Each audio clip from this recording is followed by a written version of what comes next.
Yeah, maybe it's better just so much. Okay, well, thank you to everybody for coming to today's Earth Sciences Division Distinguished Scientist Seminar, today given by Agnes Kane, from Brown University. So Agnes is an MD, PhD.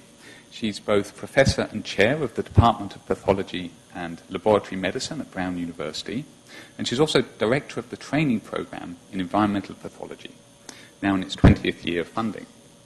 Agnes has received numerous awards for research, mentoring and teaching, including, I noticed, the Dean's Teaching Award at Brown Medical School 7 years in a row, and I think you'll see she's a very clear communicator in the talk today.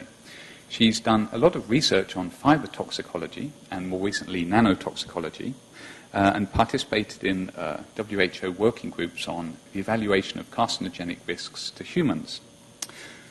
Agnes has brought her experience of fiber toxicology and asbestos toxicology in particular to the field of nanomaterial toxicology, and is, I think, exactly the kind of person needed to address these really interesting and potentially hazardous new materials.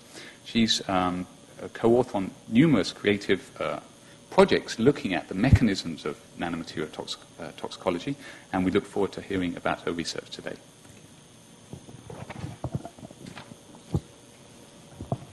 Thank you, Ben. And I'm very happy to be here in California. In my short visit so far, I've learned there's nothing nano about California in comparison to Rhode Island, which, as you know, is the smallest state. So I'm going to be talking about the asbestos carbon nanotube analogy. And asbestos, most of us sort of consider, is a historical problem, although it is still used as a classical case study in occupational health. So we'd really like to forget about that public health disaster that occurred as the widespread use of commercial use of asbestos fibers throughout the 20th century and put it behind us. And we were about to do that until nanotechnology came on the scene. And we see that nanotechnology is a new technology, and the definition is rather new, although nanomaterials are not new, as we'll see. And one definition is that it's working at the atomic, molecular, and supramolecular levels. And the scale is important, at least for governmental definitions, 1 to 100 nanometers, in order to understand and create materials with fundamentally new properties, because nanoscale materials frequently have very unique and unusual chemical and physical properties at the nanoscale than their bulk counterparts. And this is very fascinating, and really this has opened up what some people call the third industrial revolution. So today I'm going to talk about a comparison between asbestos fibers and carbon nanotubes from a physical and chemical viewpoint. And then I will sort of compare the properties of these long, thin, fibrous materials that is related to toxicity. And finally, move from acute toxic effects that are commonly assessed in the laboratory to a question of more chronic diseases that take many years to develop, particularly cancer, which has been, of course, associated with exposure to asbestos fibers. Before I begin, I'd just like to acknowledge that my research funding is from the National Institutes of Environmental Health Sciences, in the past U.S. EPA STAR grants and the National Science Foundation. Our trainees are supported by the National Institutes of Environmental Health Sciences as well as a Department of Education training grant. I have served pro bono on numerous scientific committees and workshops for the World Health Organization, the U.S. EPA, National Institutes of Environmental Health Sciences, and the Institute of Medicine. I have not received any industrial funding. I'm going to focus today on carbon nanomaterials, and here are some examples of these. They're actually quite beautiful materials when we diagram these structures. I'm going to focus on carbon nanotubes, and it's a rolled up graphene sheet of hexagonal carbon atoms. And the ends are usually capped with a fullerene, which is a spherical molecule, or C60, a nano soccer ball composed of hexagons and pentagons. These carbon nanotubes can be either single wall, this is a high resolution TEM, one wall, very small in diameter, 4 to maybe up to 100 nanometers in diameter, but can be very long and, of course, thin.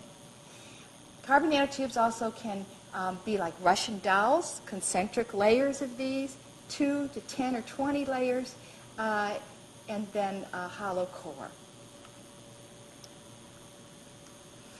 First, I'll talk about asbestos fibers, the morphology, the definitions, and their commercial uses, and then I'll talk more specifically about carbon nanotubes. When we think about asbestos fibers, here's an example of a rock, and indeed, asbestos is a word used for minerals that have been exploited, mined and exploited commercially since about the beginning of the 20th century, although they were used in previous times as well. The characteristic feature of these fibrous minerals is the fact that they naturally cleave into long, thin fibers longitudinally. And they have various very, very useful properties, which are kind of unique in the mineral world. Again, they're fibrous in shape, long and thin. They have very high tensile strength, but low thermal and electrical conductivity. So they're used widely for insulating devices, chemical as well as electrical as well as thermal insulation, and very high stability. Millions of metric tons were used worldwide between about 1920 and 1970. In the 70s, after it became widely, people were widely aware of the consequences of the commercial use of asbestos fibers and realized the existence of asbestos-related diseases that I'll describe shortly. Asbestos was banned, mostly in Western European countries and in Australia. And it's banned now in 52 countries worldwide. Interestingly enough, it's not banned in the United States. And the commercial use of asbestos fibers is increasing in rapidly developing countries such as Asia, India, South America, and even parts of Africa. Asbestos fibers were used in a whole wide range of products, widely used in building materials, and as such, in our older buildings, not your newer buildings here in California, but certainly on the East Coast, most of our buildings, our schools, our universities, even some of our homes have asbestos insulation in them, or asbestos insulation around pipes, for example. Also widely used industrially, friction products, brake and clutch linings, textiles, gaskets, cement pipes for water supply, coatings of various sorts to coat the walls and the ceiling, roofing tiles, all sorts of applications. Now, asbestos is actually a word that has been applied to regulated minerals, that is, those that are regulated now by government regulatory agencies after it was realized they were associated with asbestos-related diseases. And this is the short list of those and their chemical composition. There are two families. The first is serpentine minerals, and there's only one example of asbestos fibers in this family, chrysotile. And chrysotile is white, and actually it's the most widely used asbestos fiber commercially. The rest are amphibole minerals, and these can occur not just only as fibrous minerals, but also more prismatic or bulk minerals, or even sort of like irregular cleavage fragments. Chrysotile is the name applied to the fibrous form of rebecite, and amosite is the name of the fibrous form of cuminkinite, grunerite. Other minerals also can form long, thin fibers. That is, they can be asbestiform, similar to asbestos in shape. And most notably is erionite, which is a member of the family of zeolites. These are naturally occurring minerals, and they're found in Turkey, also Oregon, North Dakota, in the United States. They're actually quite widespread in nature, but only when they are used, as they have been in Turkey, in just 3 villages, for the construction of homes and in whitewash and caves, where was there significant human exposure. Erionite fibers are very long and thin, although their structure is very different from the asbestos fibers, but they are very potent in causing mesothelioma. The other asbestiform mineral that's of importance in the United States is a different type of amphibole called richterite and winchite. These are found in Libby, Montana, a small town up here near the border with Canada. And in Libby, there's a vermiculite mine that was operating throughout the 20th century up until about 1990, and it produced about 80% of the world's vermiculite. Those of you who know about vermiculite, it's a clay-like mineral, very light and fluffy when it's expanded. It's heated, used in kitty litter. Actually, it was used in home insulations very widely in the United States and other countries, and also for potting soils and things. Unfortunately, that vermiculite mine was contaminated with amphibole asbestos fibers. And the town of Libby is about 10,000 people. It's a very rural town, but very beautiful, nestled in between in a mountain valley.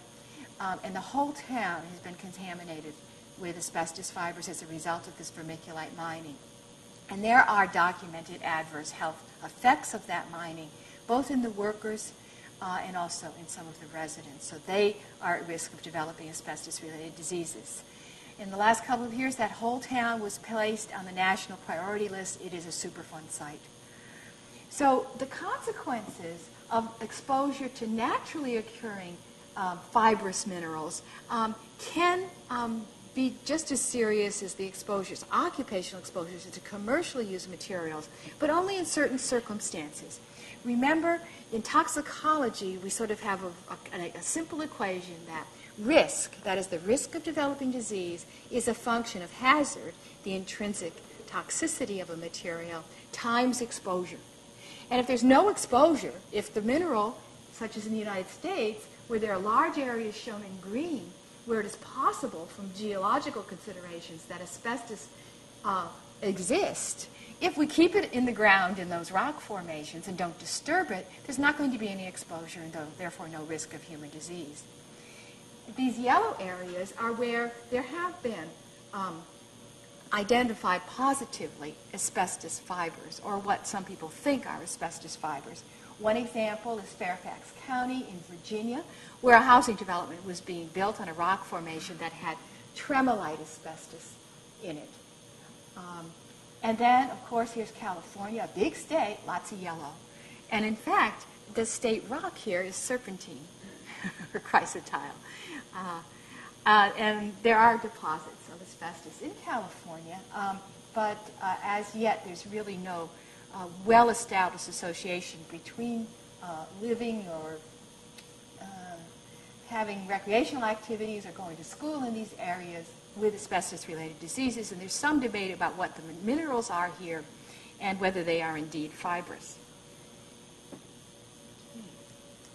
So with asbestos-related diseases, the association between exposure to asbestos fibers, usually occupational exposure, but also what we call para-occupational exposure, workers in mines or factories coming home and exposing the people in their household to asbestos fibers and developing certain types of diseases. Now, one characteristic of these diseases is they're chronic.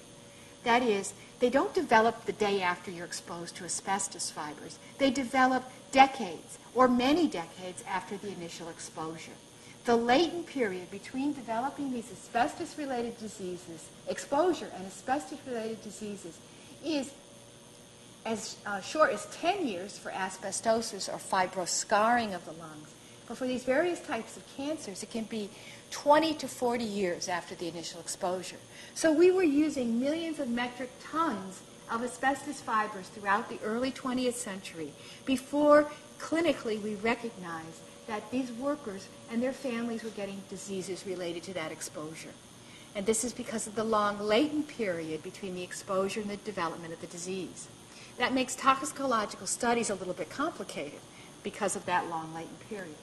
Well, what are these diseases?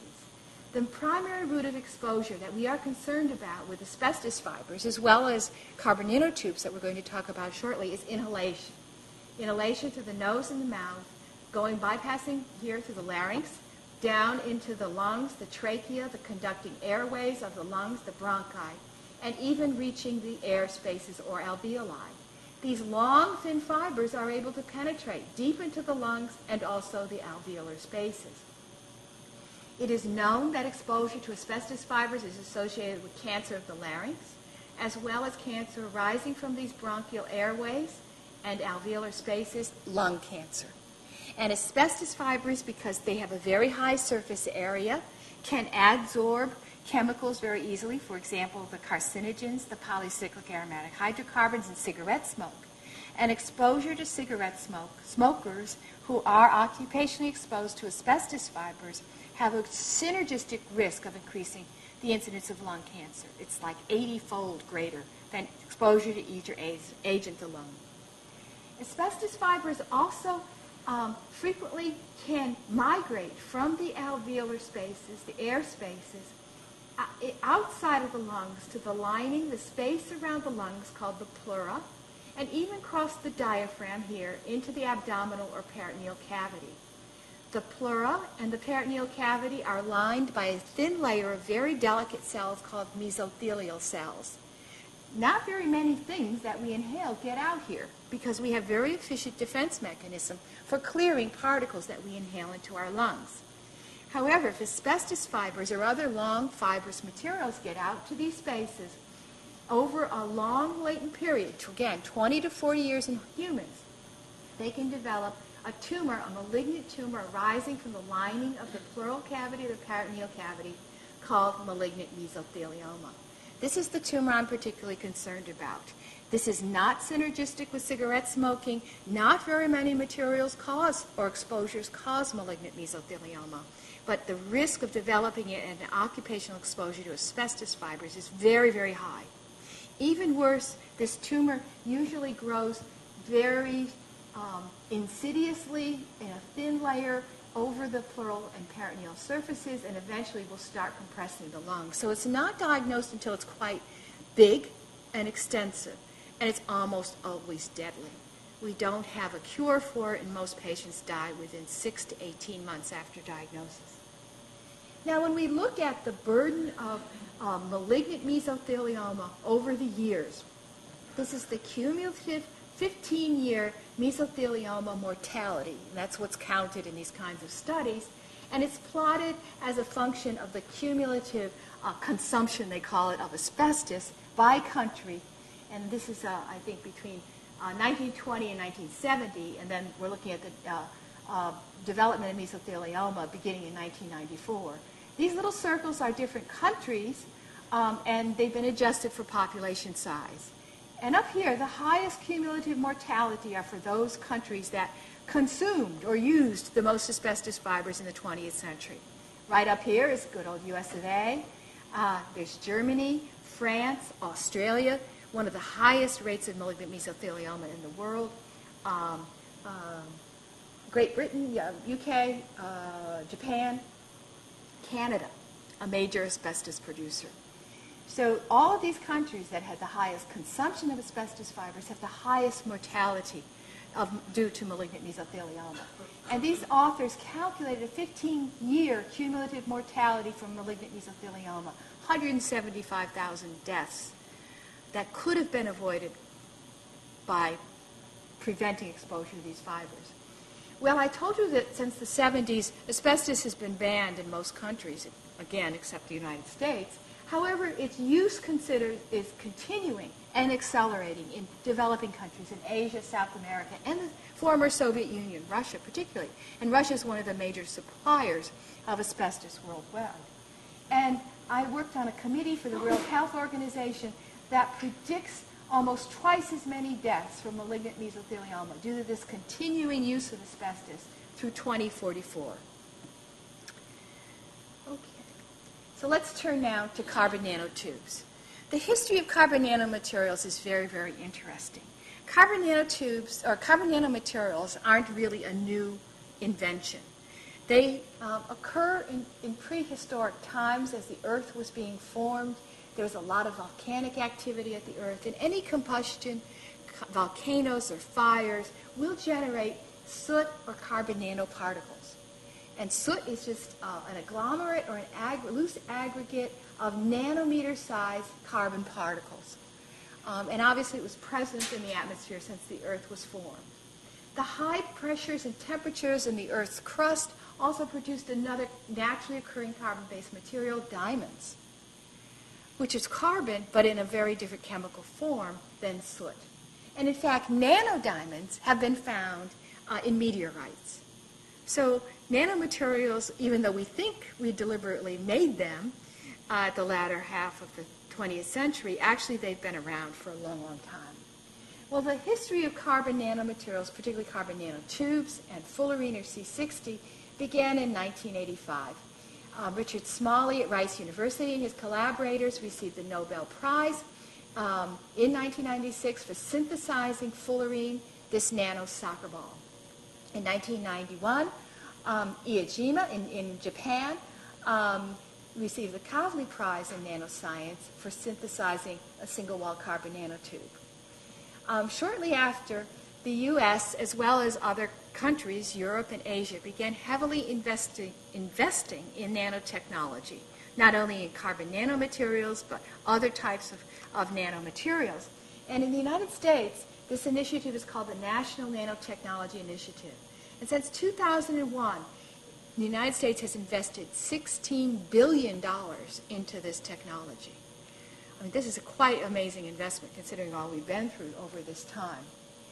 In 2004, a new nanomaterial was discovered, graphene, a single atomic layer thick of hexagonal carbon atoms. And Dime and Novo received the Nobel Prize for this discovery in 2010. So the bottom line here is if you want to win a Nobel Prize, discover a new nanomaterial. And as of 2008, there are about 100 commercial products on the market using carbon nanotubes. And they're in all sorts of things, usually consumer products right now, a lot of sports equipment, any sport you like, masts for yachts, tennis rackets, skis, baseball bats, all have been reinforced with carbon nanotubes. They're in cars to make them stronger and more lightweight so they get better gas mileage, and tremendous potential for electronics, batteries, various types of chemical and biological sensors in defense, and even biomedical applications. So that now we have about 100, in 2011, 100 companies worldwide making carbon nanotubes commercially. Another 1,000 companies are involved in R&D activities. And the market is down about here. However, there's tremendous growth predicted over the next several years, up to about 12,000 metric tons worldwide in 2016.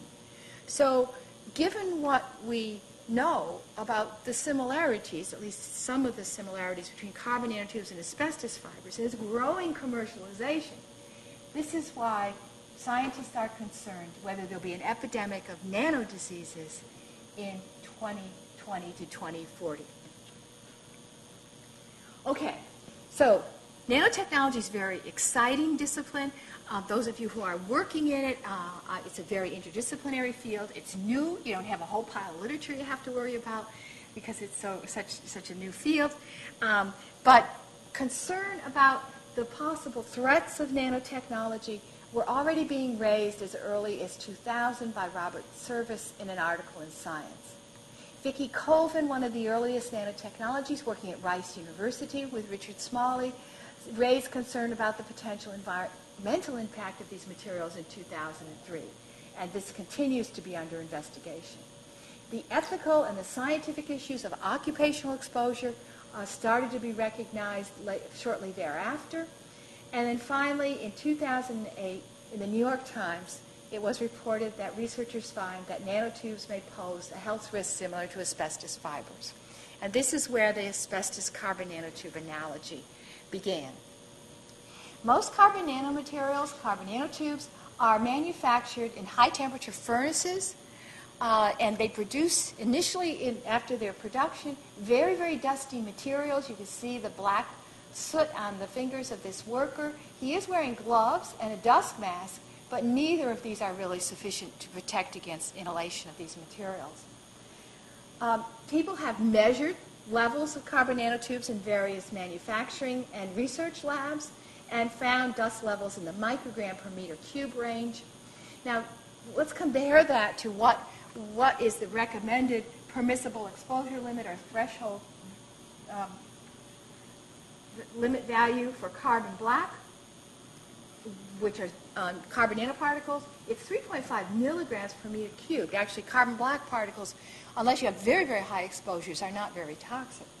However, NIOSH, the National Institutes of Occupational Safety and Health, has been one of the laboratories involved in investigating the potential health risks of carbon nanotubes, has just proposed last year a PEL, a permissible exposure limit, to carbon nanotubes of just 7 micrograms per meter cubed. So much less than exposure to carbon black. And that proposal is now open for public comment.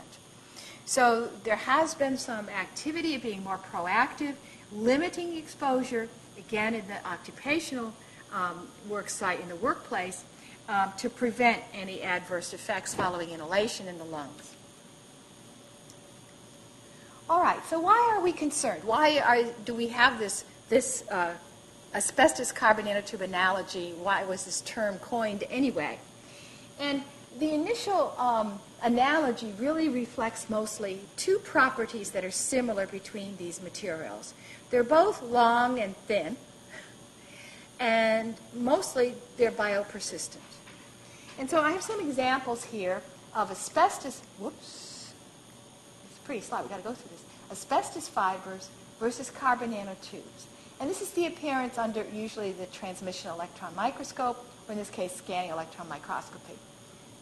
Serpentine or chrysotile asbestos is very curly and flexible. And in fact, it is composed of a silicate sheet that's actually rolled up here like a jelly roll. It's really pretty. The other types of asbestos are amphiboles, and they are much more rigid. They're more rod-like, and they usually are not as flexible as chrysotile asbestos. Notice that there's tremendous variability in the diameter and the lengths of these naturally occurring materials. These are images of carbon nanotubes, and you can see also that there's quite differences in the morphology and the sizes of carbon nanotubes. These are very thin and curly, somewhat like chrysotile asbestos. These are somewhat curled, and these are very rod-like and stiff, and even look like they have sort of a three-dimensional chicken wire type network. So while they're both long and thin, they have some even physical differences. Well, we know from extensive toxicologic studies, since it was realized beginning in the 60s that workers exposed to asbestos fibers are developing asbestos-related diseases, what the attributes, what the chemical and physical properties of asbestos fibers are that are relevant for their toxicity. And they include surface reactivity, durability or biopersistence in the body after they're inhaled, and fibrous shapes and dimensions. And we're going to be talking about each of these three properties, head-to-head comparison with asbestos and carbon nanotubes. Now, there are some differences. There are some very important differences at the chemical level and also the surface properties between carbon nanotubes and asbestos fibers, although their shape and durability or biopersistence are quite similar. So we have to understand that. The structures, as we said, with carbon nanotubes, depending on whether they're single layer or multiple layers, can be either rigid or very flexible. Chrysotile asbestos is flexible curled fibers. Amphibole is rigid fibers because at the chemical level they're composed of rod-like structures, and then there are cations between these layers, much like a sandwich. Whereas remember, chrysotile asbestos is rolled up like a jelly roll. Carbon nanotubes are a graphene sheet rolled up in a single or multiple concentric layers. The chemical composition of carbon nanotubes is carbon for the most part, but there can be both graphenic or amorphous carbon, as well as, because of the growth of these carbon nanotubes at high temperatures, in order to make these long, thin structures, usually you require a metal catalyst. And the product may not be pure, and it could be to have 2 to 20% transition metal catalyst, iron, nickel, cobalt, yttrium. The cations in the sandwich layers of amphibole asbestos can also be iron, and the fibers cleave along the cation layers, exposing iron and other cations at the surface. Chrysotile asbestos is a magnesium silicate. However, it's not uncommon in mineralogy, and many of you know this more than I do, for iron, Fe2+, to substitute for magnesium 2+ in the crystal structure. The surface properties also are quite different. The chrysotile asbestos has a high positive charge due to the magnesium. The silicate amphiboles have a high negative charge. And carbon nanotubes, for the most part, have a low negative charge. One very important property of the nanotubes, unless they're specifically functionalized, are very hydrophobic, whereas these crystalline minerals are hydrophilic. Both of these materials have defects, which I'll talk about shortly. And the presence of iron can determine whether they are able to undergo redox cycling, iron-catalyzed redox activity, which is characteristic of asbestos fibers.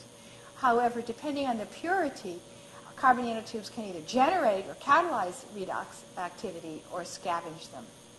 The durability of carbon nanotubes in amphibole asbestos is very, very high. They're expected to be biopersistent after inhalation of the lungs, whereas chrysotile asbestos is susceptible to acid leaching. The magnesium can be progressively removed, and then they fragment into shorter and thinner fibers where they can be cleared more easily. So we consider the first property relevant for biological reactivity. With asbestos fibers, the surface reactivity associated with iron-catalyzed generation of the hydroxyl radical from hydrogen peroxide is a very, very important property. And these radicals that have an unpaired electron in their outer orbital are highly reactive with biological molecules, proteins, lipids, and even DNA, and are associated with much of the acute toxicity of these minerals. A carbon nanotube can donate electrons in the presence of oxygen, although this is usually not a particularly efficient reaction, and this will generate superoxide anion, which also has an unpaired electron. Carbon nanotubes have some other properties relevant for their surface reactivity. I talked about the catalyst residues that are necessary to grow these tubes, and the catalyst residues are very electron-dense materials. They can be at the surface, as in this commercial carbon nanotube, or they can be encapsulated in the lumen. Not all this catalyst residue is bioavailable to participate in redox cycling. And that should be assessed specifically in assays to assess the bioavailability under physiologic conditions. By high-resolution TEM, these carbon nanotubes are not always as nice as we draw them in their idealized structures. There can be defects in the layers. There can be topological defects. Not all the rings can be 6-membered. There can be 5 or 7-membered rings. There also can be vacancies or holes in here. And these holes will then lead dangling unpaired bonds, which are sites of reactivity. There also can be other types of defects. These are sort of manufactured right now under very crude conditions. There can be folding and even holes in the carbon nanotubes. And even on the surface, it's very common to have a layer of amorphous carbon. And all of these different features contribute to different levels of surface reactivity in carbon nanotubes. So there's no real good structure-activity relationship that has emerged yet for these diverse types of materials. Second property is biopersistence. And it's well known that asbestos fibers are biopersistent, particularly the amphibole types of fibers like crystalline asbestos shown here.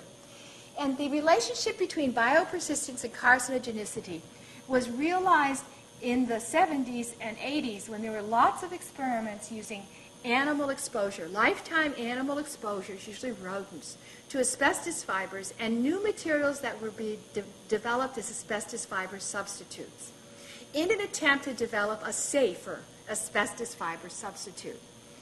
And, for example, in these studies in a rat, when we look at the lifetime of the T1/2 of crystalline asbestos in the lungs, it's virtually longer than the lifetime of the rat. And even in humans, when we inhale amphibole asbestos fibers, they persist in our lungs essentially for our lifetime. And in the rodent assays, these are carcinogenic. In contrast, wolastenite is a fibrous mineral, but it's a calcium silicate. It's highly soluble in physiologic conditions. It only lasts about 20 days, and it's not carcinogenic.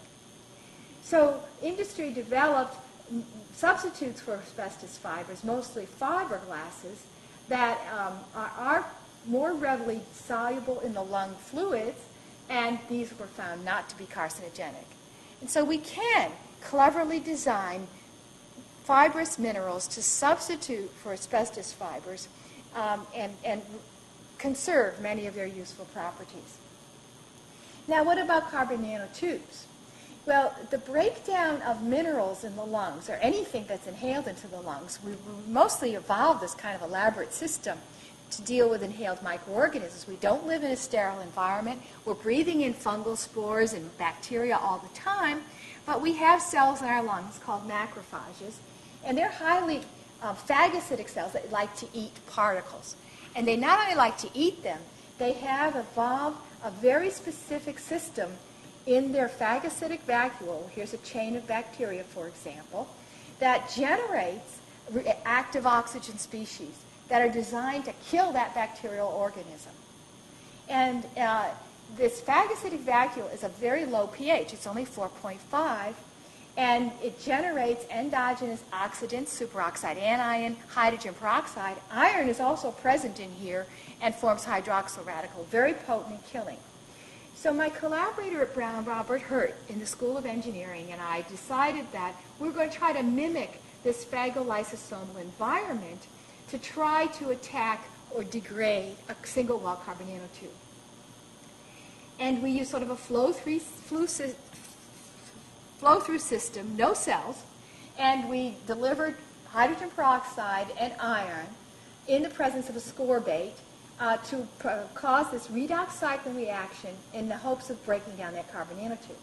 At the same time, Valerie Kagan at the University of Pittsburgh was conducting very, very elegant experiments to show that carbon nanotubes actually can fit into the active site of a plant peroxidase, horseradish peroxidase, which in the presence of hydrogen peroxide will also slowly degrade these materials.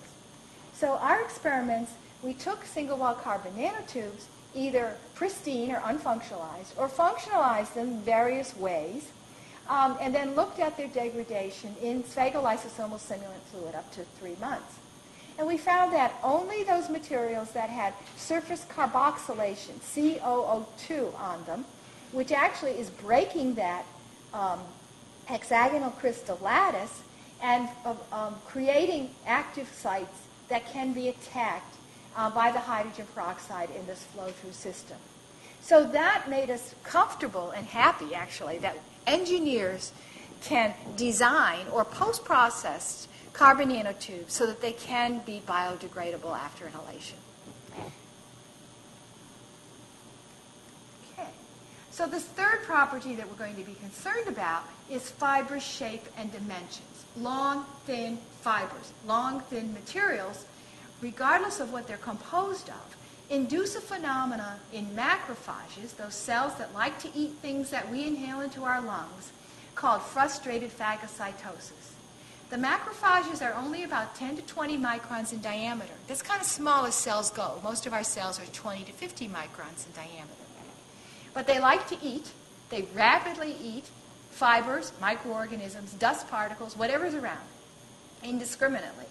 If they're small, if they're shorter than the diameter of the macrophage, less than about 10 microns, they're enclosed in that phagocytic vacuole in the lysosome, and they're either degraded or they stay there.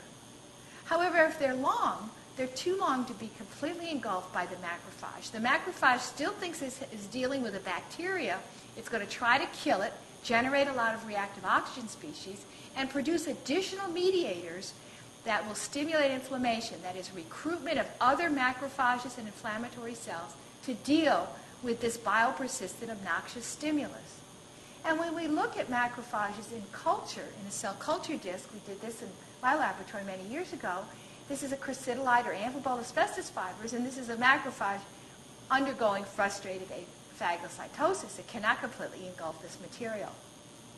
And Joseph Brain at the Harvard School of Public Health instilled these amphibole fibers into the lungs of rats. As you confocal microscopy, the asbestos fibers are pseudo-colored in red here, and we see there's frustrated phagocytosis in the airspace, the alveoli of a rat, and also penetration of these fibers into the alveolar walls and the interstitium, that is the tissue surrounding the alveolar walls.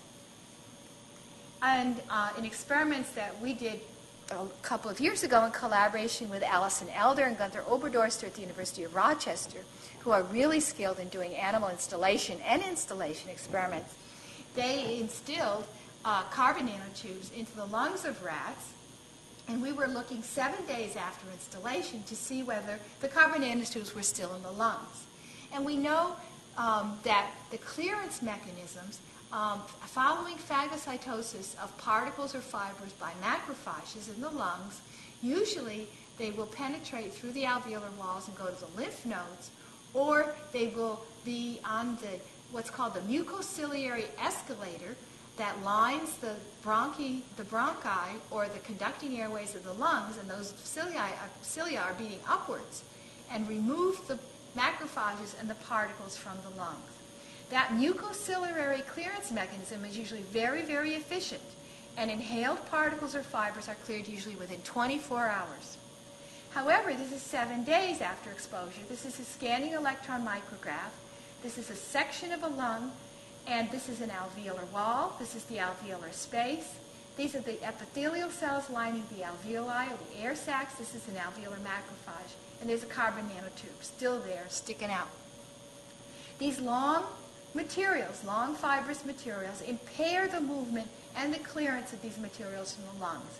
And here we have opening longitudinally of the bronchus, the conducting airways, and again a scanning electron micrograph. The cilia you can see here, and then these little alveolar macrophages, each of them about 10 microns in diameter, and a long carbon nanotube here, 7 days after installation.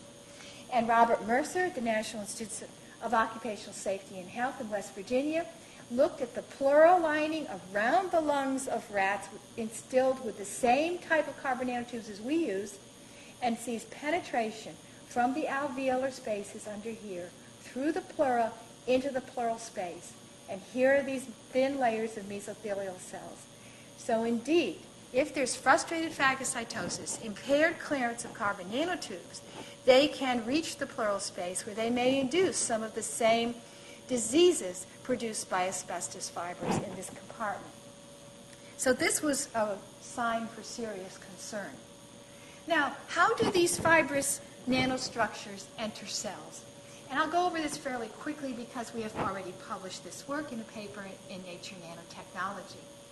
And basically, I was collaborating again with Robert Hurt and Huajin Gao in engineering at Brown. Huajin does molecular dynamics modeling of how various types of structures react with phagocytic cells. And he uses models of membranes and looks at the biophysics and energy-dependent processes of this internalization process. And we were using a variety of target cells in a very simple model in vitro. And we showed that there's an energy-dependent uptake of carbon nanotubes. It can either occur by phagocytosis, as we see with macrophages, or endocytosis. They both require ATP and energy, and they end up in the same compartment in a lysosome of low pH. We looked at the initial stages of entry of these long fibrous materials, carbon nanotubes here, or even gold nanowires and asbestos fibers into these cells. And they're usually going in here at a 90-degree or so angle. And we asked why was this the case, and he did the modeling. And he showed that the elastic strain generated in the membrane following the clustering of receptors that recognizes this tip of the carbon nanotube or a bundle of carbon nanotubes provides a driving force to flip the carbon nanotube or the asbestos fiber or the gold nanowire to approximately 90 degrees to allow internalization. Whereas if the carbon nanotube's uncapped, we take off that ball, there isn't a sufficient density of receptors at the membrane to recognize it, and if it's flat on the surface, receptor density is too low and it won't be readily internalized. So that sort of it provided the explanation, at least at a biophysical level, for frustrated endocytosis or uptake of these long fibrous nanomaterials. So in this work, we wanted to know then, well, what happens then in cells that, after they've tried to engulf these long, thin materials? Not just the process of entry, but what happens when they get inside the cytoplasm of the cell, and how do they interact with the organelles? And this is really kind of interesting work. We're looking at here, go to the right one, there we are. We're looking at confocal microscopy and transmission electron microscopy of cells in culture. And this top panel here is uptake, endocytosis or phagocytosis of carbon black nanoparticles. And we see that there's aggregates of carbon black nanoparticles, large aggregates. They're enclosed in membrane-bound vacuoles or lysosomes in the cytoplasm of these cells. We then used a dye that accumulates in the lysosomes and fluoresces orange at low pH. And here we see these red or orange fluorescent vesicles in the cells, usually surrounding the nucleus. And when these lysosomes contain a whole wide range of hydrolytic enzymes that are usually very active at acid pH to break down lipids, proteins, DNA, anything that's engulfed into the lysosome. One of the components of the lysosome are a group of proteases called cathepsins. These are unusual because cathepsins function at neutral pH, and they can be released from lysosomes when they are damaged, and they can be released into the cytoplasm. So we did an immunofluorescence assay for cathepsin B, and these are cells that have been exposed to these carbon nanoparticles, and the cathepsin B is in red fluorescence, and it co-localizes with the lysosomes, and very distinct granular kind of fluorescence. If we look at uptake of carbon nanotubes, on the other hand, we see this very large vacuole in the cytoplasm, a carbon nanotube here, but it's sort of swollen. And here there are even carbon nanotubes free in the cytoplasm. And we evaluated the integrity of the lysosomes following uptake of carbon nanotubes, and we see that there aren't as many of these discrete red, acridine orange enclosed acidic vacuoles, but when acridine orange is released from that acidic environment, there's increased green fluorescence in the cytoplasm. And similarly, we looked at cathepsin B localization, and we see that there's diffuse red fluorescence, indicating that there's lysosomal permeability or leakiness in some of these cells. The consequences of release of this neutral protease into the cytoplasm in cells is a very specific kind of mechanism that will activate additional proteases called caspases in a cascade reaction that kills the cell in a very specific pathway called apoptosis. And indeed, we demonstrated activation of caspase in these cells exposed to carbon nanotubes and apoptosis by various morphologic endpoints. And here we quantified this. These are two types of carbon black nanoparticles. These are two types of carbon nanotubes. These induce apoptosis. The carbon black spherical nanoparticles do not. So, the consequences of frustrated endocytosis also extend to inability to compartmentalize long fibrous structures in the cytoplasm of the target cells, and setting off a mechanism whereby there's release of proteases from the lysosomes that trigger a cascade reaction that kills that cell.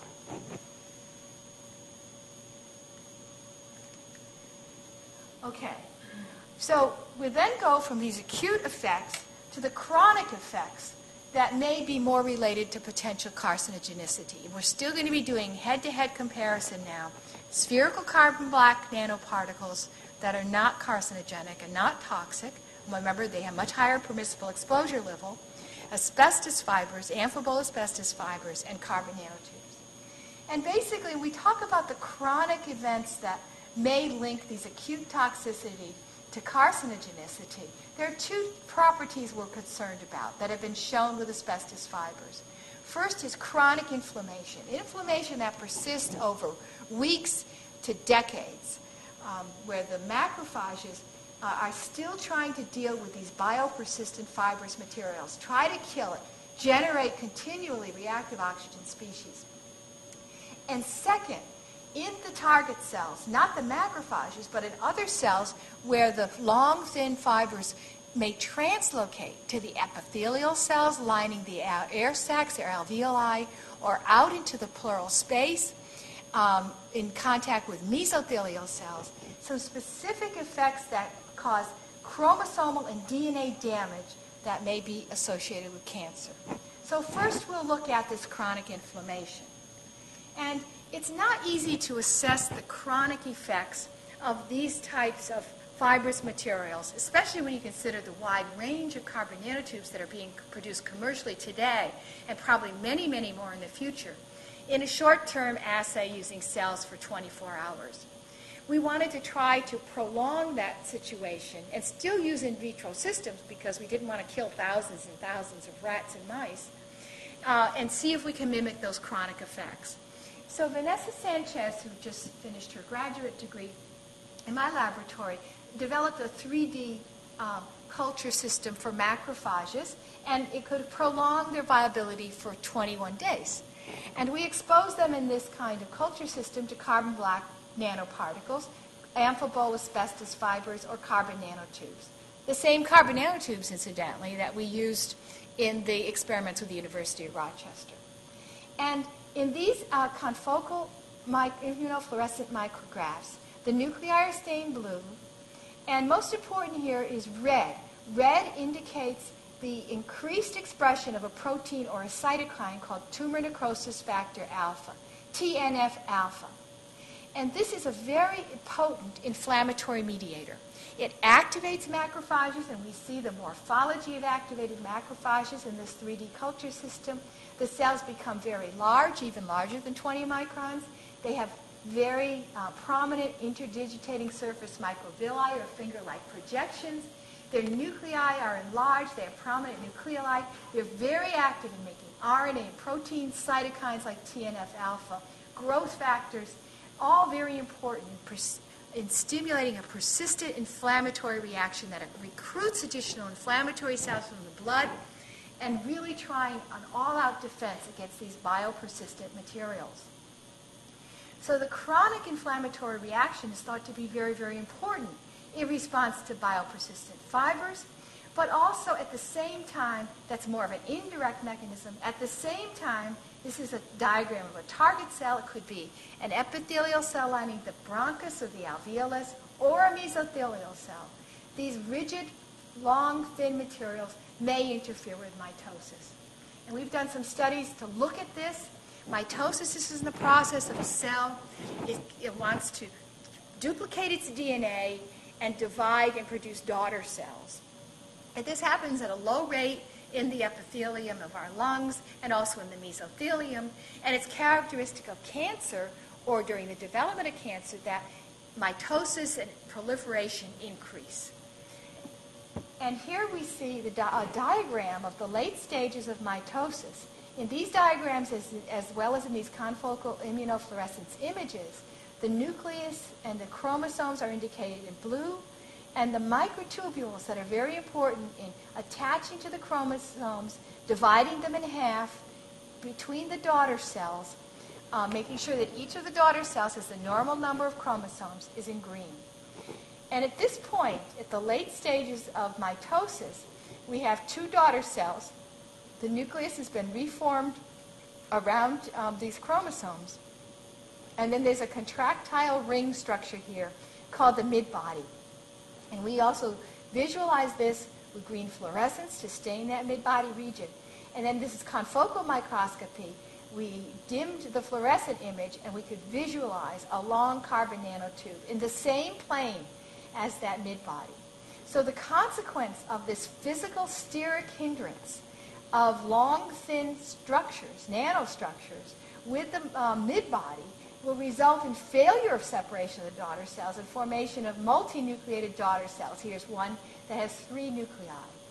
And that's kind of an unstable chromosomal situation.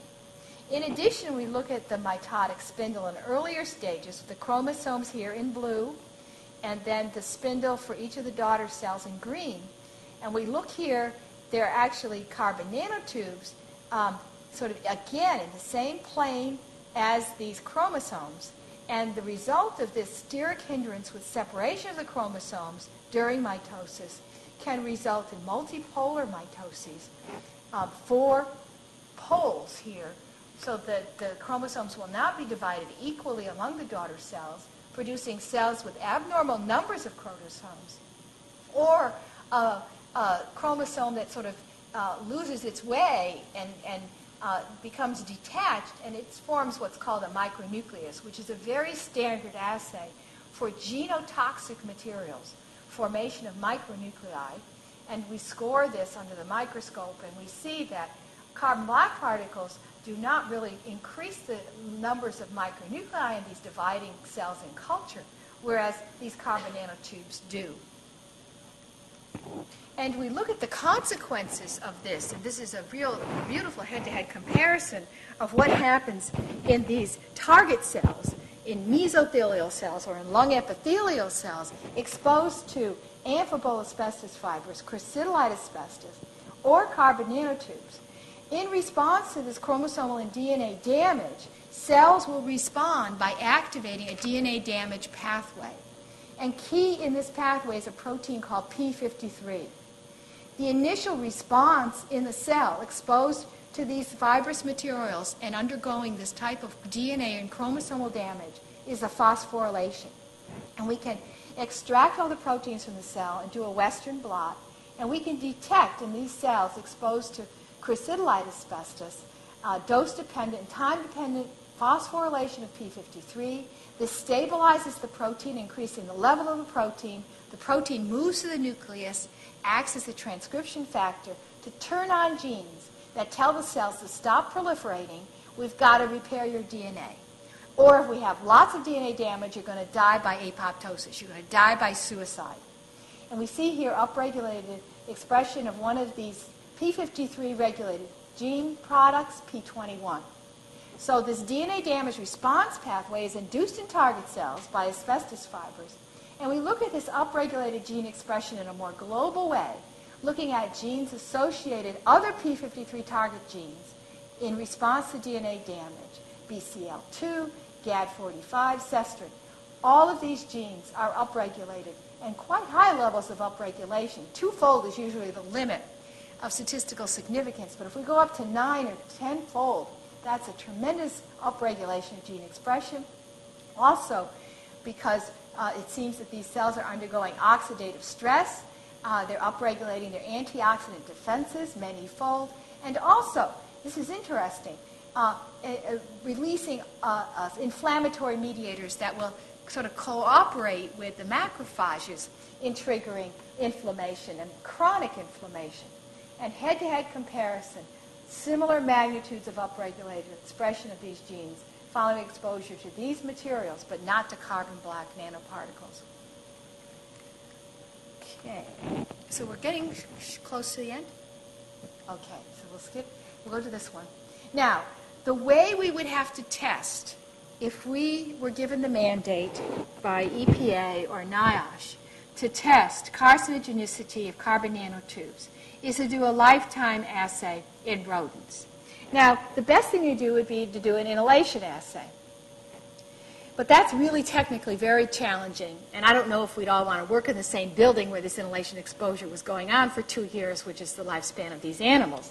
And even so, when we take, when investigators took types of asbestos fibers that could produce mesothelioma if you directly inject it into the peritoneal cavity, which is lined by mesothelial cells, when these rats inhaled asbestos fibers, there was a very low incidence of mesothelioma. So that's a very technologically difficult thing to do. It's very expensive. So the direct injection, intraperitoneal injection, has been widely used to assess whether various materials are carcinogenic or not. And what caused all of the concern about the asbestos carbon nanotube analogy in 2008 was an experiment that Japanese investigators did with the same carbon nanotubes that we have been using in our studies in mice that are genetically deficient in that P53 gene. That's very important in response to DNA damage. They developed a higher incidence of mesotheliomas in response to injection of crystalline asbestos. I actually published that model initially. And also, multi-wall carbon nanotubes induced mesotheliomas in these mice.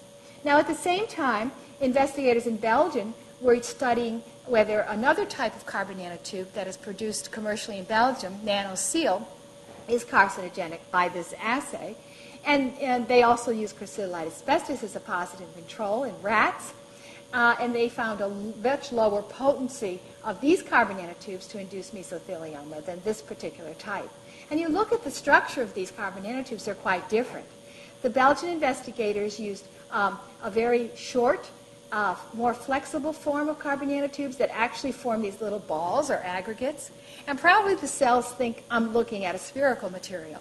Whereas the carbon nanotubes used in Japan were the same ones that we were using. They're very long and rigid and also almost have a 3D kind of a structure. And here you see the crystalline asbestos materials that were used in these studies.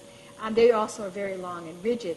Both of the materials have widely different lengths, but I think it's the high proportion of materials that are long and rigid that is very important in this kind of reaction. So here we are. We have all of these new carbon nanotubes being developed, and many, many more are going to be developed because they're going to be very, very useful, not just for tennis rackets and skis, but because they can conduct electrons. They are probably going to replace lithium in many battery situations. They're going to be used in flat screen video display terminals. We are learning how to modify them and to purify them and perhaps use them for chemical and biological sensors to be implanted into our bodies if they are very pure and maybe biodegradable after some time, to guide regeneration of nerves or tendons, to diagnose cancer at an early stage, to deliver drugs selectively to cancer cells. There's tremendous potential for these materials, but we cannot do these chronic lifetime assays in rodents to assess them. So we have to develop more clever ways of looking at it. So here's where we are. We've talked about the properties related to carcinogenicity of asbestos fibers, the geometry, long, thin, rigid, maybe redox activity at the surface, biopersistence, a very important property. The long, thin fibers show frustrated phagocytosis or clearance. They can translocate then to the lungs and to the pleura where the mesothelial cells are. At the same time, there's a chronic inflammatory reaction set up, additional recruitment of macrophages, activation, producing oxidants, stimulating cell proliferation with growth factors. And in this kind of setting, together with this chronic inflammatory environment and DNA damage that can occur if these cells are taking up those long rigid fibers by interfering with mitosis, by physical mechanisms, or also secondarily from the oxidants generated, released from those macrophages.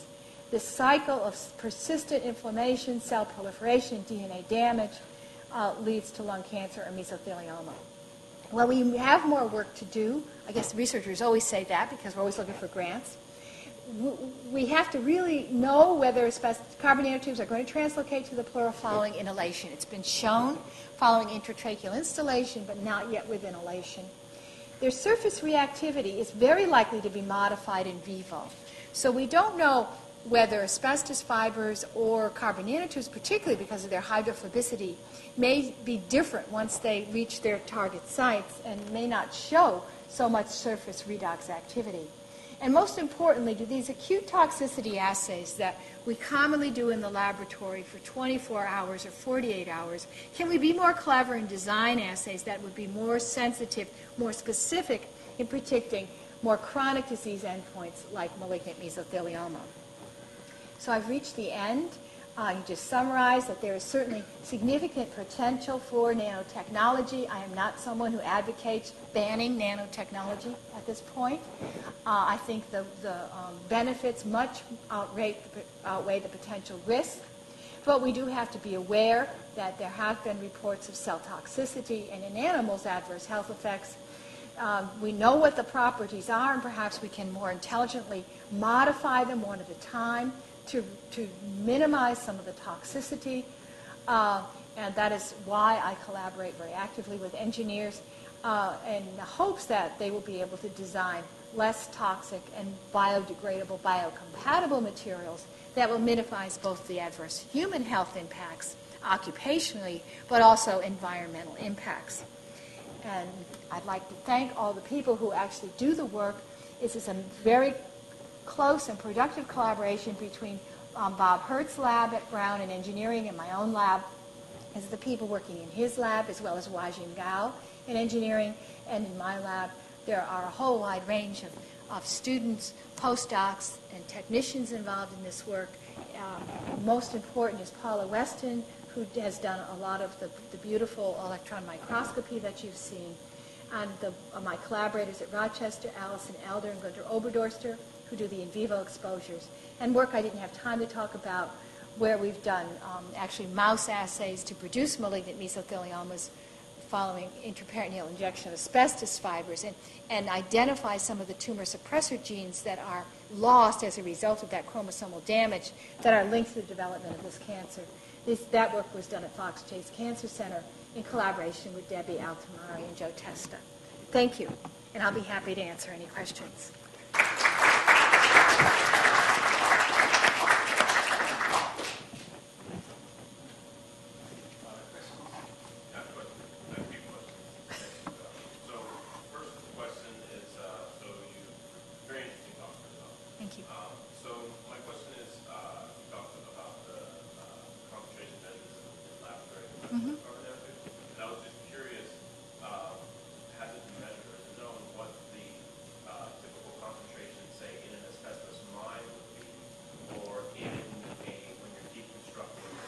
Right. Something like that. That's another measure you talk about, risk Right. exposure. So you emphasize a lot on either the danger versus exposure. Right. Yeah. The exposure question on that side. Right. So how are the exposures of carbon nanotubes? Are they comparable in magnitude to occupational exposure to asbestos fibers? Now, this is one of the problems in the field.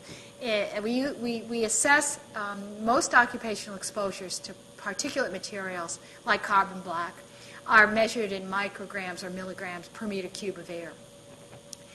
And asbestos fibers, because they were originally developed, the exposure limits were developed using phase contrast microscopy. They were defining a fiber as anything longer than 5 microns. That's the number of fibers per cubic centimeter of air. So there's no direct head-to-head comparison available. So this is a real problem. The permissible exposure limit for asbestos fibers in the United States is 0.1 fiber per cc or milliliter. That's really low.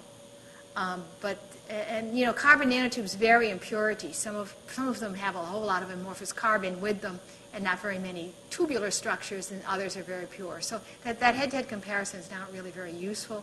Certainly it's less dusty than the original mining operations with asbestos, less dusty than many of the early asbestos manufacturing facilities where you see a cloud of white dust in the photographs.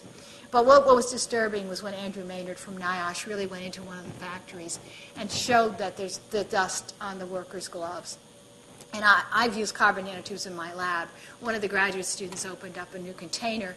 She was trained to do this under either a fume hood or a biohazard laminar flow hood with HEPA filters, which will catch those nanomaterials. But she opened it up because the hood's drawing up air. As soon as she did, all of the container just flew out, coated the whole walls and everything in the hood with black dust. It was a mess. So they can be very dusty, but I don't think the dust is anywhere as high as it was in the early days of asbestos fibers.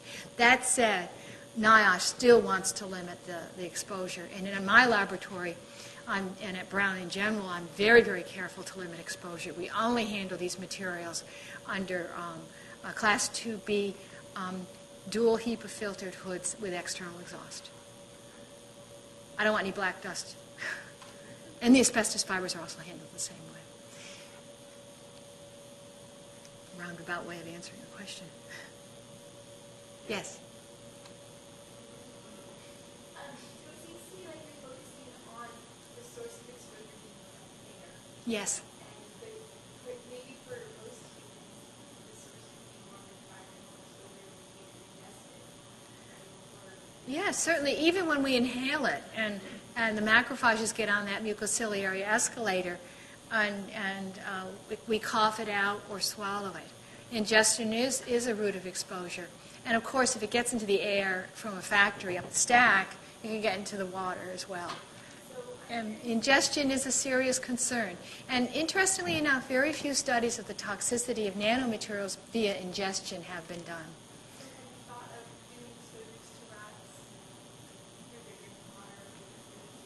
Well, You know, asbestos, that exposure route has been studied in asbestos. Yeah, but it really didn't do much with asbestos fibers. I'm not so worried about exposing rats by ingestion. What I am more worried about environmental exposures to carbon nanomaterials is not mammals. It's the smaller organisms in the water that are important for the food chain, invertebrates, fish, amphibians. Those are the organisms that are actually probably more sensitive to nanomaterials than most rodents are. And that's really what's being studied. I would not consider an chronic ingestion exposure to carbon nanotubes as a very high priority thing to worry about. But other organisms, model organisms in the environment, there's tremendous concern. And there's quite a bit of work going on about that right now. Yes? Thank you very much for very interesting talk. You showed the process of first treating phagocytosis. During that process, a lot of both chemistry undergoing, Yes, which was thought like epidemic. absolutely. Have you seen anything similar to our microbial embedded on the cell? And that would be offer good protection for plants. All right, so when cells die in the body, they are always ingested by other cells, macrophages. And macrophages will ingest them and try to break them down to their very simple components. If there's a lot of necrosis, and it happens very rapidly, the response of the body will be to encapsulate it as you describe. But that usually only occurs in diseases like tuberculosis, where we have a lot of death of the macrophages by those bacteria, which are very, very pathogenic, very toxic. And even with something like the response to tuberculosis, the bacteria that causes tuberculosis, there's a whole area of necrosis. Then it becomes surrounded by activated macrophages, and they elicit fibroblasts and try to wall off this whole thing called a granuloma with fibrosis. But even so, with that walling off with fibrous scar tissue, collagen scar tissue, there are always some viable organisms that remain inside. And in people whose immune responses are weakened, they can come out and be reactivated and cause an infection. So we're never very good at walling off those kinds of biopersistent toxic insults. And in fact, one of the lesions that is induced in animals in the lungs following instillation of carbon nanotubes are granulomas that frequently progress to fibrosis. And that fibrosis is what we worry about, because fibrosis in the lungs, that deposition of thick collagen in the alveolar walls of the air spaces, can interfere with gas exchange. And that's a very serious kind of complication, particularly if it's progressive with this chronic inflammation that's triggering it. So we might be able to do some job at walling off necrosis, but at that, there's an expense. We always pay a price. We're going to cause fibrous scarring and impaired function. I'm curious, you showed that there's a lot of oxidative damage in cells exposed to the nanotubes.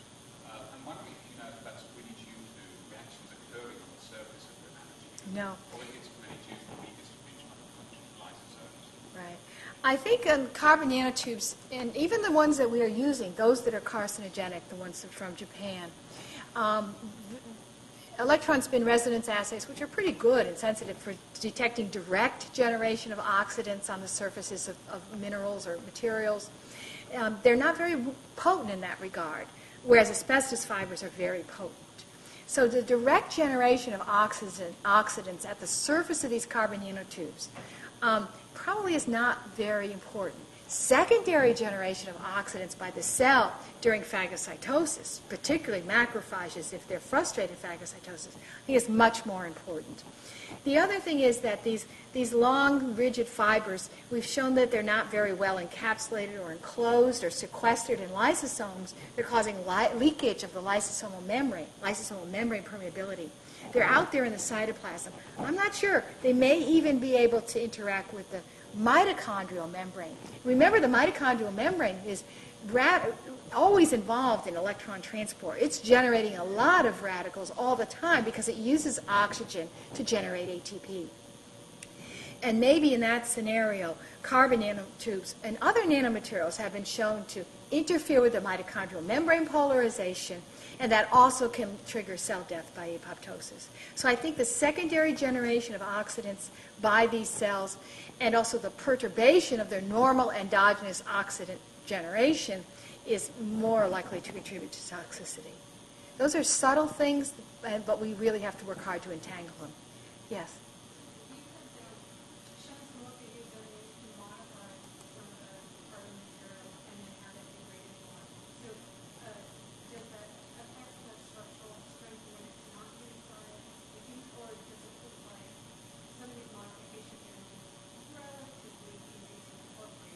Well, I think we can incorporate them relatively easily. That carboxylation reaction, of all the types of oxidative reactions, was very specific.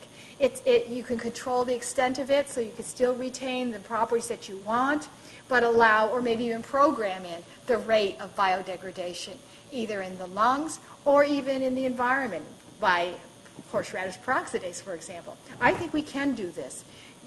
Use the desirable properties for what we want it for, as a sensor, drug delivery device, or whatever. Let it degrade, and everything will be fine. So are there manufacturers that follow? It's interesting. You know, both we and Valerie Kagan have published those papers, and Valerie Kagan's papers were very elegant and published in very high-profile journals. And I don't know to what extent the manufacturing are trying to do that kind of design. I think certainly for people who are involved in drug delivery, they're thinking along those lines. But they just don't tell you about it because of patent issues. Yeah. Yes? So I'd just like to answer that question a little bit. So the oscillation of the cycles and the nanotube definitely change the electronic properties of the nanotube. Imagine. They also will affect the structural properties. The strength of the material comes from the sp2 bonding, the honeycomb structure that you talked about. And anytime you functionalize that, you are breaking that honeycomb structure to decrease the velocity. So while it would be great if you could do that, and not to say that they turn into mush or something, but they don't have as strong of tensile strength where they get from oscillation. And it does change their electronic properties for sensors and things like that. Yes. I remember when those first two papers were published back in 2008, compared to injections. There was for a while, and I didn't pay too much attention, there was a while back and forth as to really whether that is what we're seeing Yes. something else. Yes. Do you believe which way? Well, unfortunately, I was involved in the review not the original one, but subsequent ones. And they never really did what not only I suggested, but other reviewers suggested to prove that they are mesotheliomas. I mean, I've been working for many, many years in producing mesotheliomas in mice with direct intraperitoneal injection of asbestos fibers, and I went to great lengths to show, because I'm a pathologist, that they were mesotheliomas, and even that they had the same type of molecular alterations as human mesotheliomas. And those techniques are not that difficult. I mean, but of course these people are not molecular biologists or pathologists, they're toxicologists. But they have not done that. And there is a concern about that diagnosis. Malignant mesothelioma is a difficult diagnosis pathologically, unless you're really used to seeing a lot of it. And so I think it is somewhat in question. And that we have to resolve these things some way or another.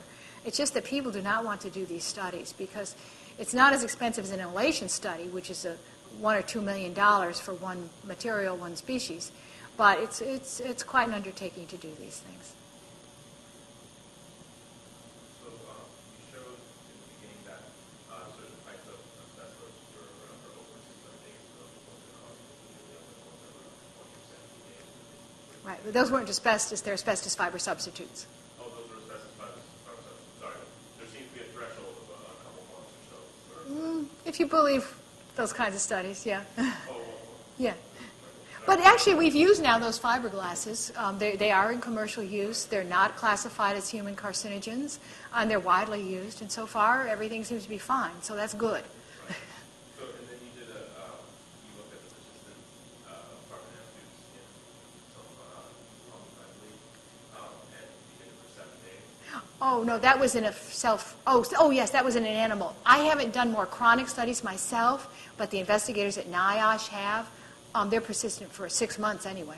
Okay, so there's no degradation. I was going to ask, what did you take at day 1 and at day 7? They have, yes, and there's no degradation. Yeah, yes. And you would expect them to be biopersistent.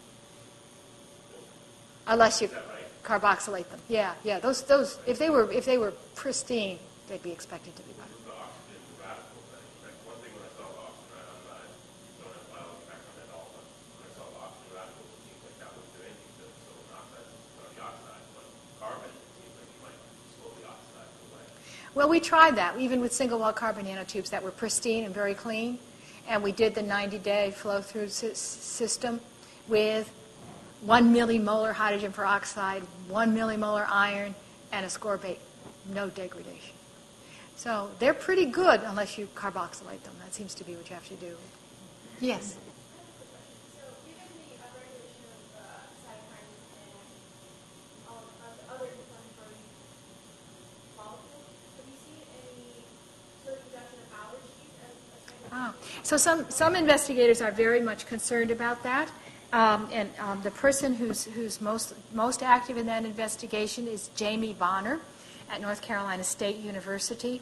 And there have been studies where they have mouse models of allergic asthma, which are pretty good models for human asthma, and they definitely show that these carbon nanomaterials exacerbate those kinds of allergic reactions as well as the inflammatory responses. Another experiment that was done by investigators at NIOSH, National Institutes of Occupational Safety and Health, used mice that were genetically engineered to develop atherosclerosis.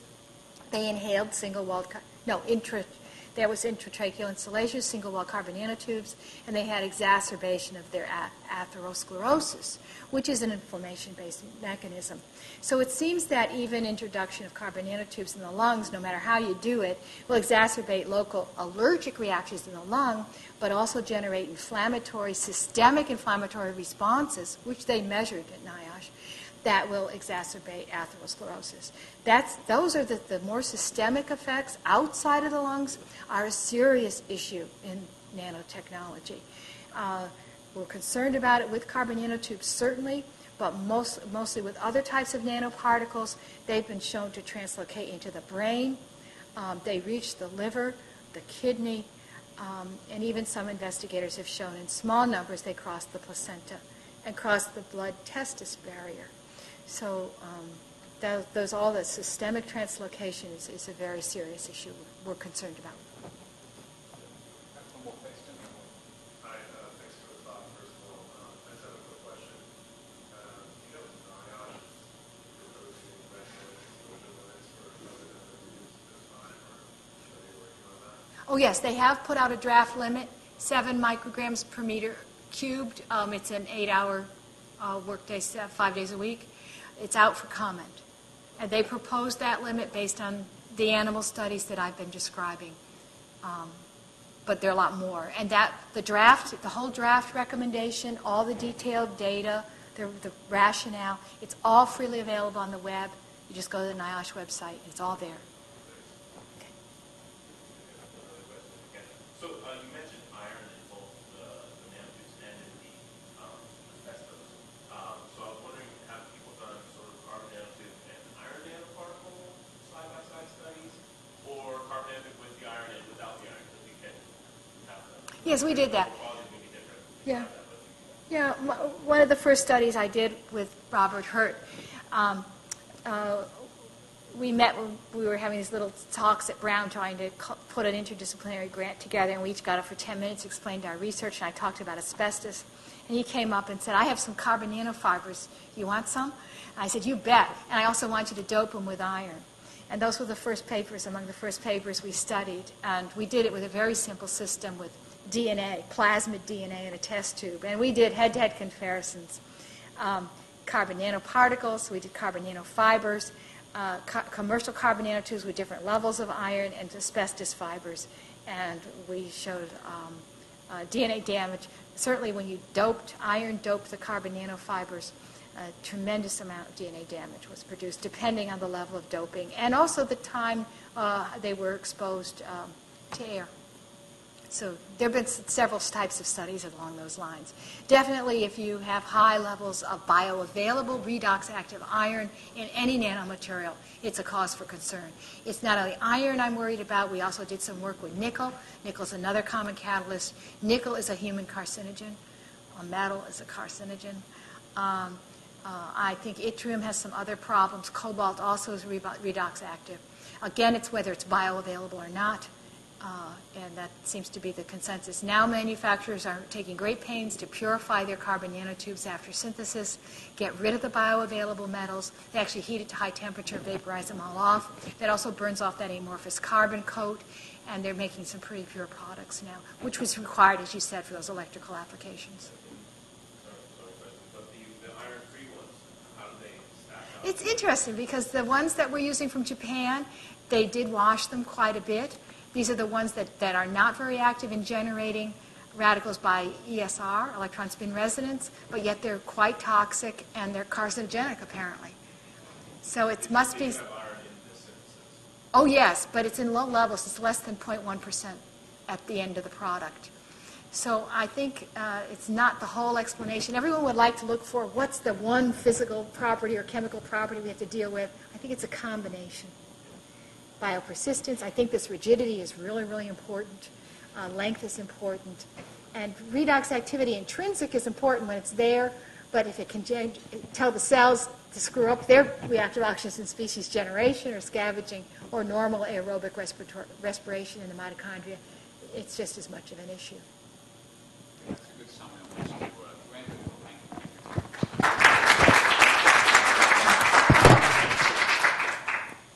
Thank you all. I appreciate your attention and your interest.